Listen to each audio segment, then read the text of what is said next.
Howdy readers, I'm Jason, this is Chapter and Verse, and you are watching Shaketube 2020.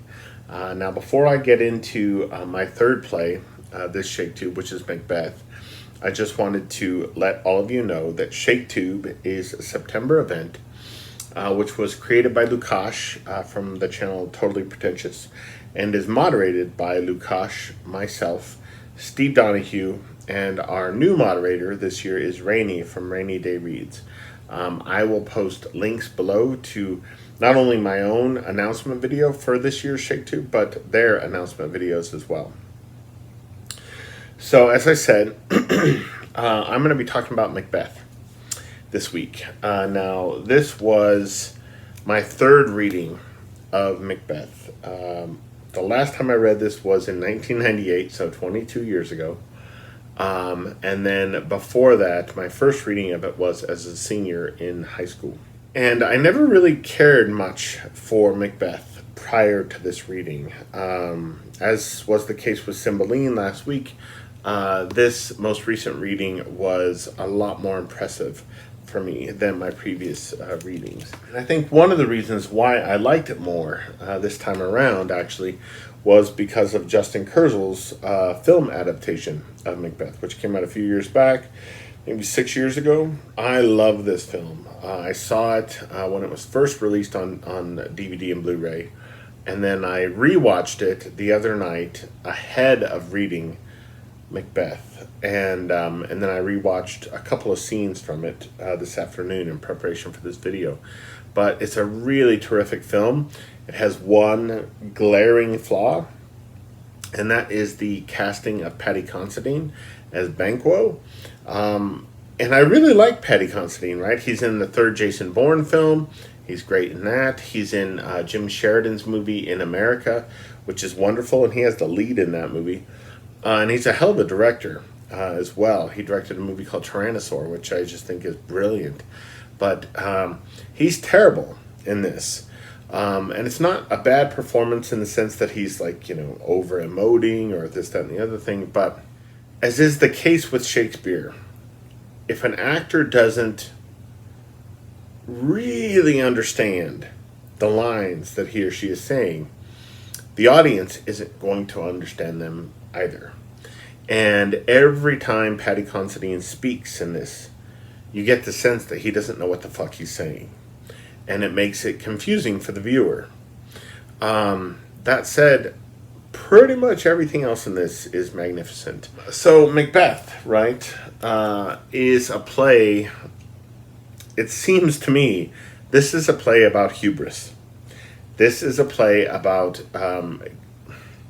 getting too big for your britches and fate catching up to you. Also, chillingly, this seems to me a play about the absence or removal of God and meaning from a world that has just completely gone off the rails.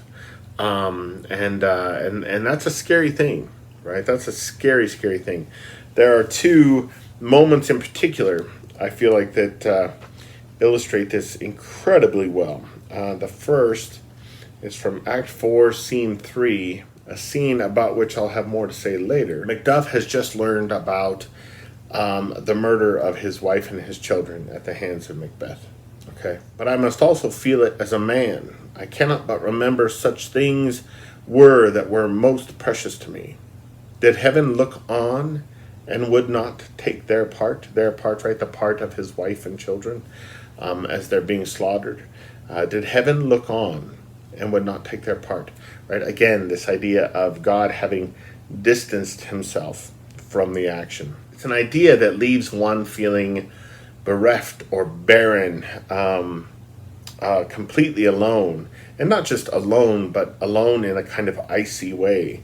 There's something very, very, like I said, chilling about that. And then in Act 5, Scene 5, so Macbeth has just learned of the death of his wife, okay? So I find that very interesting, that we have these two characters, the two characters who at the end of the play are in opposition to each other, who are fated to meet. And in these two scenes, we have the characters learning of the deaths of their wives. And here is Macbeth on this. These are very, very famous lines. Out, out, brief candle, life's but a walking shadow, a poor player that struts and frets his hour upon the stage, then is heard no more. It is a tale told by an idiot, full of sound and fury, signifying nothing. So, if there are more desolate lines in Shakespeare, I'd like to know what they are. I mean, maybe something from Hamlet, I suppose, could rival these lines, but those are cold lines, right? I mean, this is essentially a character who is saying that he and that all of us have to be the masters of our own fates, because there is no comfort, there is no solace, there is no order coming from anywhere else. There is nothing along those lines that is kind of divinely ensured, and yeah, I mean, it makes for really frightening, unsettling reading. The next thing I wanted to talk about is the witches. Okay, so the witches in the play on the page seem kind of stereotypically witchy, right? Cackly. They're creepy. Don't get me wrong, but I think that there are really interesting things that can be done with them, depending on the director. And I think the film does some magnificent things with them, makes some really, really great choices as far as the witches go. The witches serve as, right, so there are three witches, and then there is Hecate, who is essentially kind of the queen of darkness or what have you. And the three witches in the play serve to enable Macbeth's ego. And when Hecate comes in one scene with a long, memorable, very spooky speech, she serves as a corrective to this kind of misbehavior of the witches, right? To their having enabled Macbeth's ego. She serves as a corrective. She serves as an agency of karma more than anything else.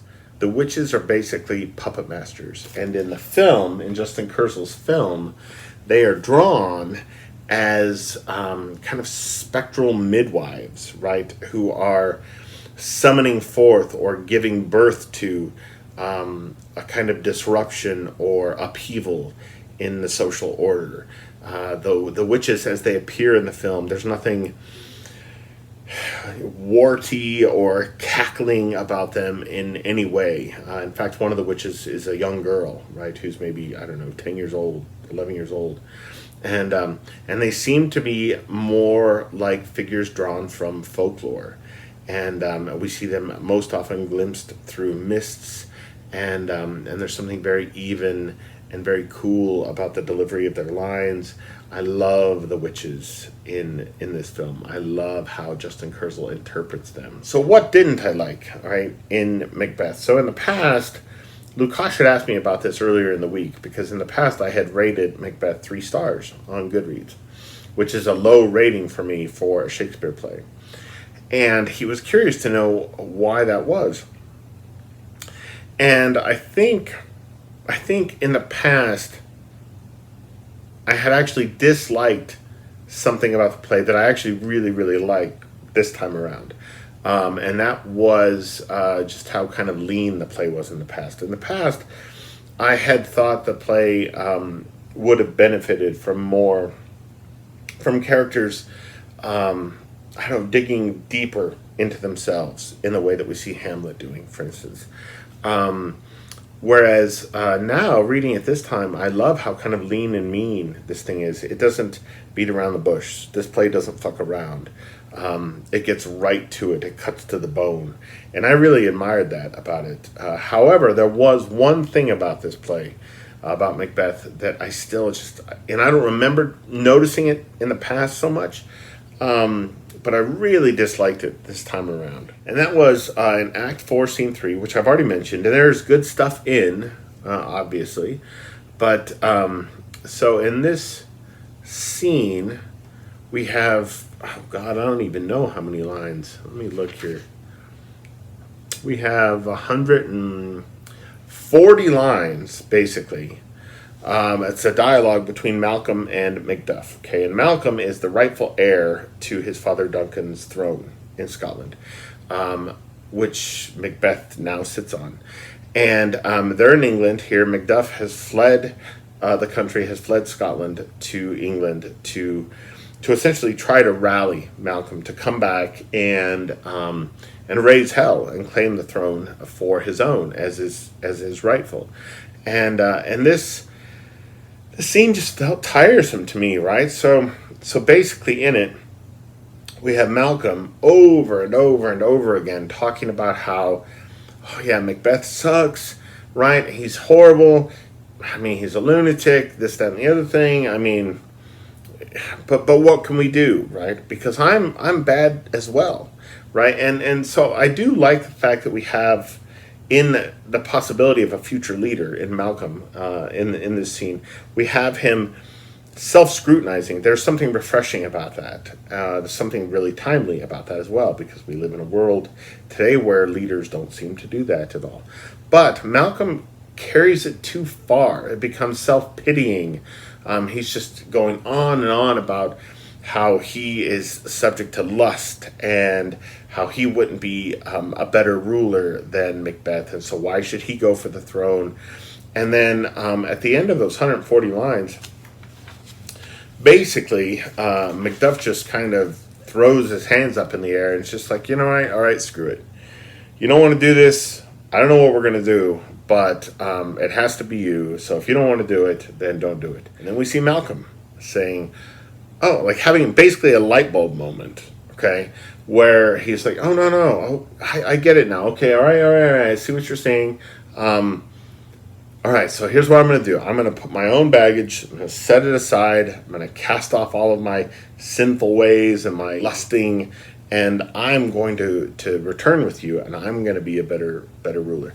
And what I didn't like about that is that Malcolm just turns too much on the dime, right? It feels unbelievable to me. Now, I suppose one way in which it could be played that would make sense is Macduff essentially telling Malcolm what he thinks Malcolm needs to hear to pull the trigger on action.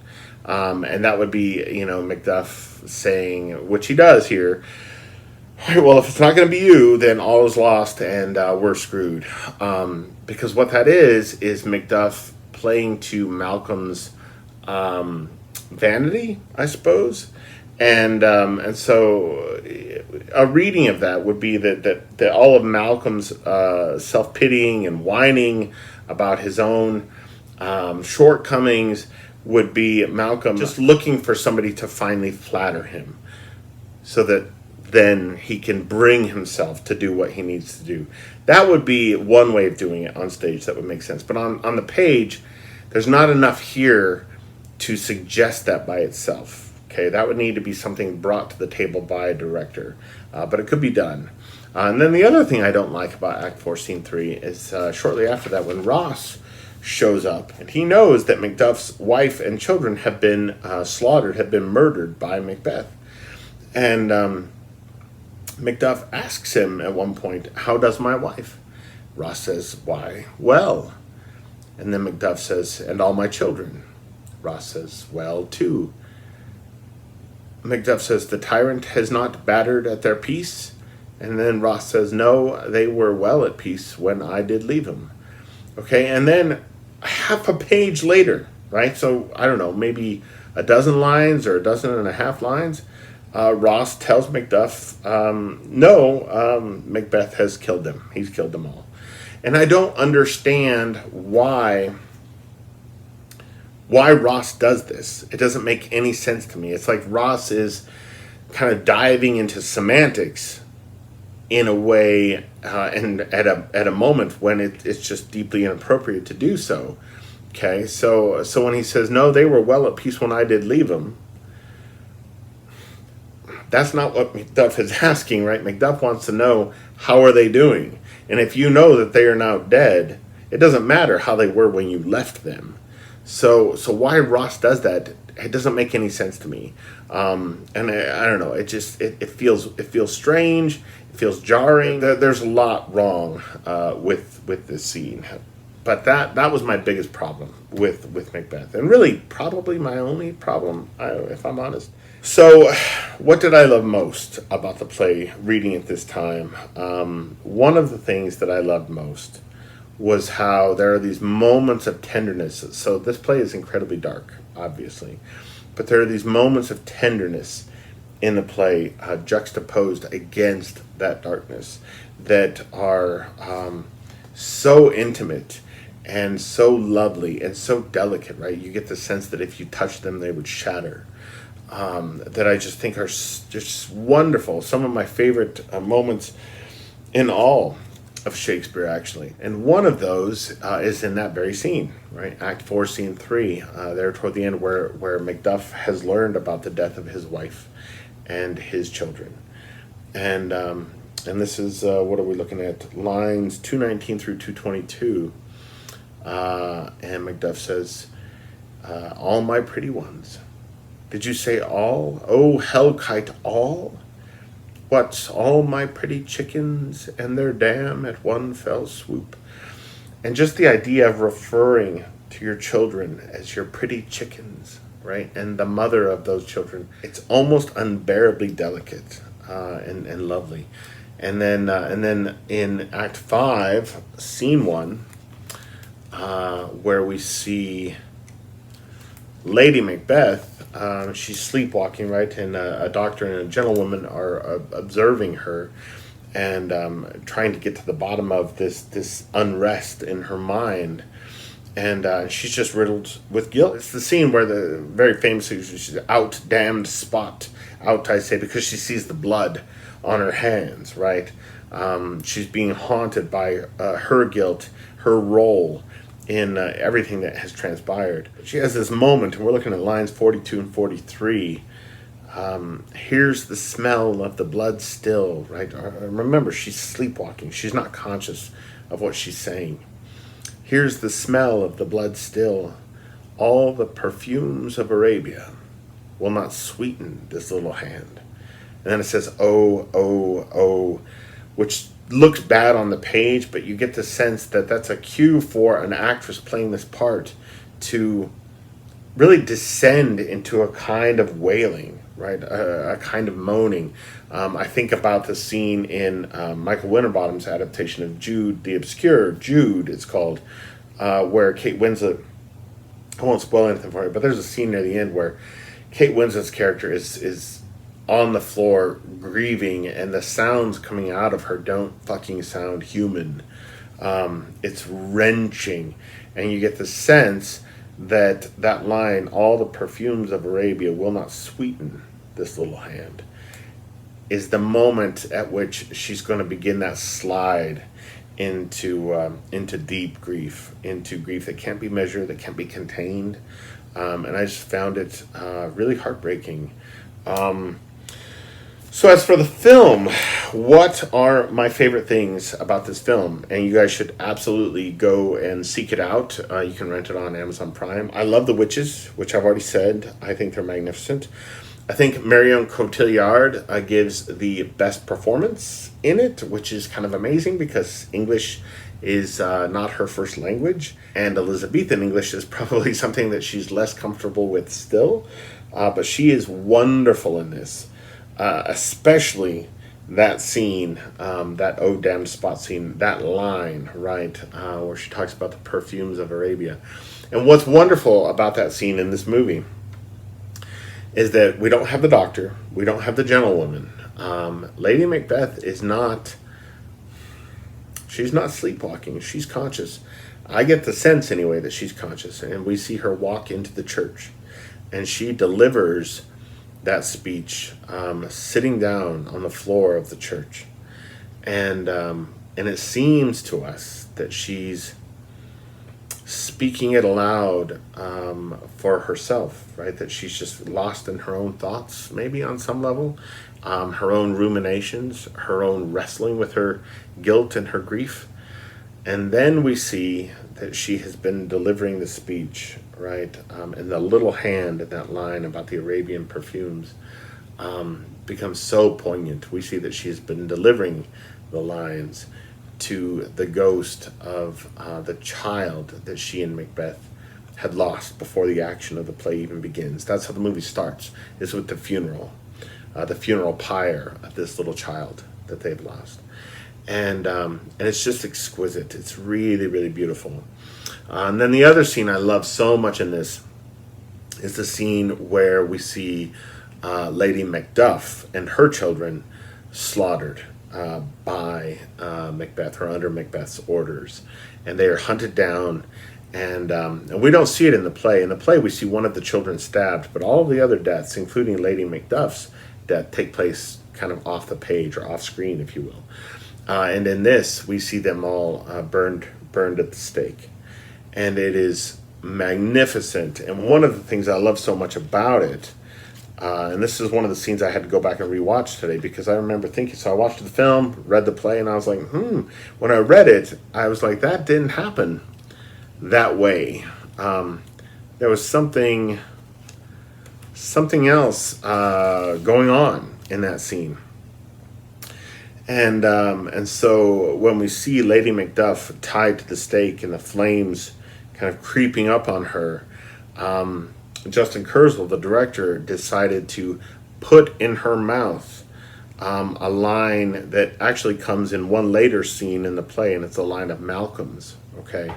And he puts in her mouth the line, she shouts it out, Macbeth is standing there are crowds, and she shouts out, "This tyrant whose sole name blisters our tongues was once thought honest."